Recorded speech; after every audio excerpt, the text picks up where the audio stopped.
Welcome. If you want to get notified by Discord's text-to-speech feature, but only for specific channels, you're in the right place.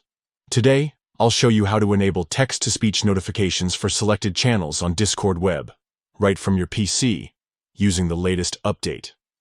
Let's get started by opening Discord in your browser. Once you're logged in, look to the bottom left corner of your screen. Here, you'll see a small gear icon next to your username. This is the User Settings button. Click on it to open your settings menu. Inside User Settings, you'll find a sidebar on the left. Scroll down until you see the section labeled Notifications.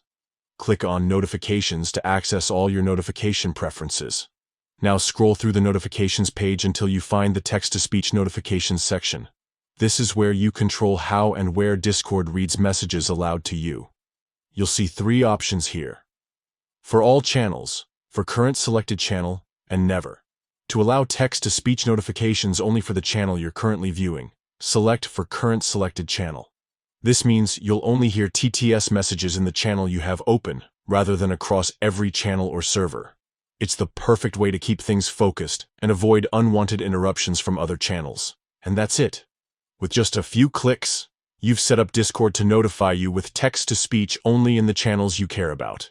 If you ever want to change this setting, just follow these steps again and pick a different option. Using text-to-speech in this way helps you stay on top of important conversations without getting overwhelmed by notifications from everywhere else. Enjoy your improved Discord experience, and don't forget to explore other notification settings to make Discord work just the way you like.